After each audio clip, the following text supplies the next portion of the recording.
Assalamualaikum warahmatullahi wabarakatuh. Apa kabar teman-teman? Semoga kita semua dalam keadaan sehat walafiat dan kita berjumpa lagi dengan channel Kabar Politik, sebuah channel yang berusaha untuk menghibur kalian dengan isu-isu tentang politik dengan pendekatan yang santai dan rileks. Dan tentu saja sekali lagi saya ucapkan terima kasih kepada teman-teman sekalian yang telah memberikan atensi yang luar biasa di konten pertama saya yang per hari ini, jadi belum 2 hari ya hitungannya ya, 1,5 hari lah ya, sudah 1.900 views. Sebentar lagi mudah-mudahan tembus 2.000 views. Dan seperti yang saya bilang, buat saya sebagai YouTuber kaliber teri ya, itu sudah luar biasa mendapatkan views untuk konten yang diposting, yang diupload mencapai ribuan ya, sebentar lagi 2.000, luar biasa. Jangan jutaan dulu, cukup ribuan, nah ya kan. Nah, sekali lagi terima kasih teman-teman dan terus dukung channel ini Kabar Politik. Dan pada kesempatan hari ini, kali ini saya ingin berbagi ya isu politik. Dan sekali lagi sumber saya sementara dari status Facebook teman-teman saya. Meskipun kemarin ada yang komentar, sumbernya kurang bagus, tidak bermutu. Saya bilang ya biar, terserah saya sebagai kreator ya. Dan setiap YouTuber tentu punya cara, punya kiat untuk bagaimana membuat postingan yang dianggap menarik dan disukai oleh banyak orang ya. Soal sumber itu bisa dari mana saja ya. Dan ini adalah alternatif. Kalian masih bisa menikmati kanal-kanal yang lain yang mungkin yang kalian anggap serius dalam ulasan-ulasan politik. Baik teman-teman, kita mulai saja ya. Tetap semangat. Yang pertama, saya ingin menyampaikan status dari Putri Medsos ya, dengan caption, jika tidak ada yang bisa dijual maka jualah kebohongan dan halusinasi. Ada apa pula ini ya, karena di bawahnya ini ada meme ya,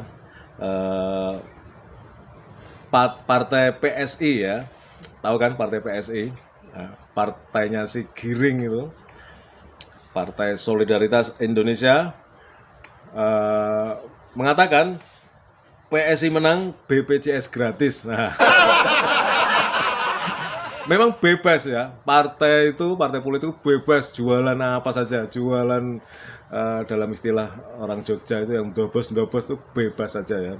Tinggal rakyat mau nggak didobosi gitu kan, mau nggak dibohongin atau enggak. Jadi ini partai PSI ya, yang satu kursi aja tidak dapat ya, dan mestinya dia tidak masuk di pemilu 2024 ya, kalau tidak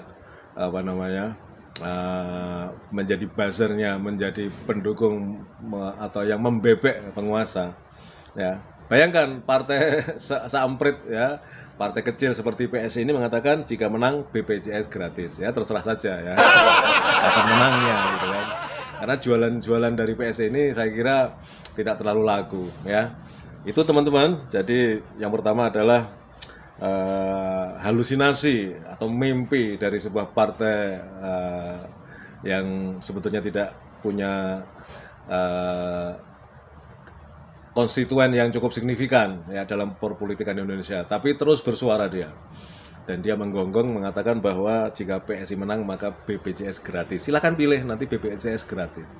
Lumayan toh. Berikutnya dari status ini seorang penulis budayawan ya, yang sangat luar biasa, Mas Nasirun Purwakartun ya. Penulis buku yang sangat produktif ya. Dia bisa menulis 1 minggu tuh 2 judul buku, itu pernah itu dalam satu statusnya itu. Mas Nasirun Purwakartun dengan caption, harapan saya terkabul, akhirnya bisa tidur. Tentu ini sebuah sindiran ya. Karena apa? Beliau mencantumkan 2 screenshot dari sebuah berita ya. Yang pertama terkait dengan gedung yang menjadi kontroversial gedung olahraga JIS ya. Jika Anies tidak menjabat lagi, GBM meminta pemerintah mengubah JIS menjadi Jokowi International Stadium ya. Nah, ini isu ini memang kemudian terus berkembang ketika ada rencana ya untuk merenovasi JIS yang sudah hebat itu, yang juga masih gres lah, masih kinyis-kinyis lah, mau direnovasi yang katanya biayanya jauh lebih besar daripada biaya pembuatan JIS itu sendiri. Kan aneh ini. Ya tentu saja ini karena bersifat politik. Bagaimana membunuh karakter seorang Anies Baswedan ya. Jadi dianggap kalau itu tidak diacak-acak, tidak diubah, ya, tidak direnovasi, publik mengenalnya sebagai karya Anies Baswedan.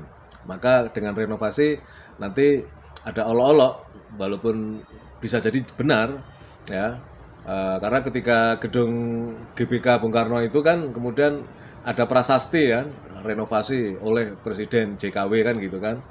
Nah untuk JIS kemungkinan juga seperti itu, dan bahkan namanya ya tidak lagi Jakarta International Stadium, tapi JKW International Stadium. Ya. Kemudian yang kedua, usulan GBM lagi setelah renovasi, ya, direnovasi JIS diresmikan dan ditandangin Presiden Jokowi. Nah ini kan yang tadi yang saya bilang, ya, bahwa udang dibalik rempeyeknya itu seperti itu, ya.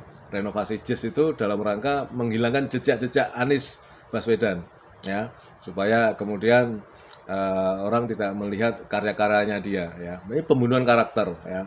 Kira-kira seperti itu dinamika menuju Pilpres 2024. Oke, lanjut. Status dari Wan Al Ibrahim Stan Salara ya.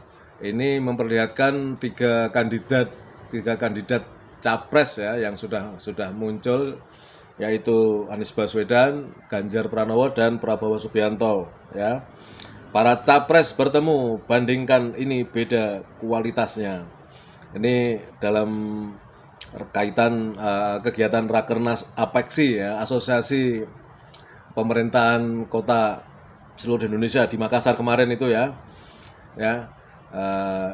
Dihadirkan tiga kandidat capres ini. Gagasan Anies bahkan mendunia.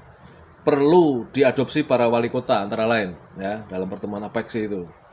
Pembangunan JIS, Formula E, moda transportasi terpadu, Tebet Eco Park, sumur resapan atasi banjir besar, santunan rutin warga miskin, beasiswa pelajar mahasiswa, bantuan untuk semua agama, dan lain-lain. Kemudian kepemimpinan beda kelas. Dalam forum wali kota se-Indonesia itu, ya Apeksi, Anies Baswedan membicarakan urgensi pembangunan nasional, menyentuh soal paling fundamental, yakni ketimpangan antar daerah. Terlihat jelas beda kualitas ketiga baca pres tadi. Rakernas Apeksi Makassar sesungguhnya adalah panggung gagasan cerdas seorang Anies Baswedan. Ya.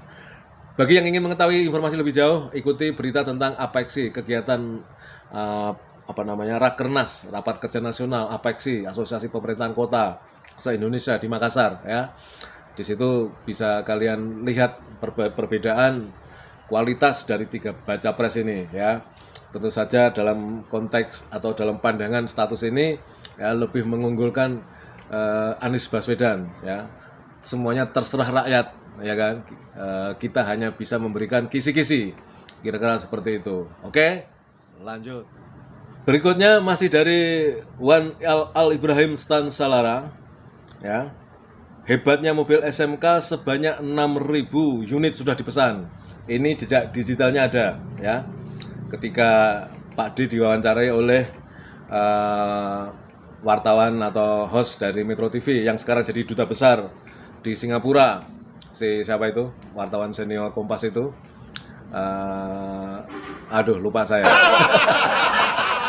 Karena yang jelas sekarang dia dari wawancara dengan JKW itu dia diangkat jadi dubes saya lupa, sorry ya. Dan ini kemudian ada meme utang ribuan triliun tapi beras, jagung, bawang putih, gula konsumsi daging ruminansia, kerbau dan sapi, kedelai, garam, dan lain-lain. Masih impor, aset banyak yang dijual, lalu hebatnya apa dia? Ya ini lagi-lagi persoalan Tony Boster ya. Sudah pernah mendengar Tony Boster ya? Nah, kalau belum saya kasih tahu nih, Tony Boster itu guyonan orang Jogja, orang Jawa pada umumnya. Ya, waton muni ndobose banter ya. Jadi waton muni itu artinya hanya berani ngomong, asal ngomong. Waton itu asal. Waton muni ndobose banter. Ndobose itu bohongnya. Banter itu kenceng. Jadi berbicara yang sangat luar biasa tetapi sebetulnya adalah ndobos saja, bohong saja ya. Ini sangat apa ya? Menjadi sebuah bagian dari sejarah Republik ini ya, ketika seseorang dengan bangganya mengatakan memproduksi mobil nasional sudah dipesan 6.000 dan segala macam, tapi kita hampir-hampir tidak pernah melihat mobil SMK itu berkeliaran di jalanan ya. Jadi status ini ingin menegaskan sesungguhnya banyak modus seseorang untuk mencapai kekuasaan. Sebetulnya sah-sah saja sebetulnya. Bahkan ya teman-teman ya, meskipun saya tidak terlalu srek ya, bukan tidak terlalu, memang nggak srek saya dengan yang berkuasa sekarang ini. Tapi saya karena meskipun bukan sarjana politik, saya belajar pengantar ilmu politik. Salah satu poin atau materi dalam pengantar ilmu politik itu bahwa di dalam orang, kelompok, partai dan segala macam meraih kekuasaan itu bisa dengan segala macam cara. Ya, dari yang mulai halus, ya, dari yang mulai normal melalui proses demokrasi, pemilihan umum dan segala macam, sampai yang paling brutal yaitu kudeta. Kalau perlu kudetanya kudeta berdarah, ya, membunuh penguasa yang lama begitu ya. Tapi setelah berkuasa, ya kan, jadilah penguasa yang baik, ya kan, mengayomi rakyat, membangun negara. Jangan kemudian meraih kekuasaan dengan cara yang nggak benar, dengan cara kecurangan, tapi setelah berkuasa tidak menjadi tidak menjadi penguasa yang baik, tidak menjadi penguasa yang benar, ya kan? Hanya ngurusin kelompoknya sendiri. Ya, saya kira inilah yang terjadi di negeri ini. Ya, buat saya pribadi nggak ada masalah orang meraih kekuasaan dengan cara apapun, tapi setelah berkuasa jadilah penguasa yang baik. Ya, bisakah seperti itu? Ya dalam sejarah ada di zaman dahulu itu di negara-negara lain adanya pemberontakan, kudeta, ya kan segala macam. Tapi setelah berkuasa bisa menjadi penguasa yang baik. Baik teman-teman, supaya tidak terlalu panjang durasi dari konten ini, sementara saya cukupkan sampai di sini. Mudah-mudahan bisa menghibur kalian semua ya. Jadi bagi yang komen mengatakan sumber informasi saya kurang bermutu, ya nggak apa-apa, itu hak saya ya, itu wilayah saya untuk menyajikan menu ulasan politik yang sangat ringan ya, ecek-ecek ya. Tetapi ya buat kita buat menghibur, meskipun di dalamnya tetap ada pesan yang tersirat ya. Tinggal kecerdasan kita untuk bisa mengambil pesan-pesan yang tersirat itu supaya akal sehat kita tetap bisa jalan normal. Baik teman-teman, terima kasih atas perhatian kalian semua. Terus dukung channel Kabar Politik. Mudah-mudahan negeri kita ini ke depan bisa menjadi lebih baik. Terima kasih. Assalamualaikum warahmatullahi wabarakatuh.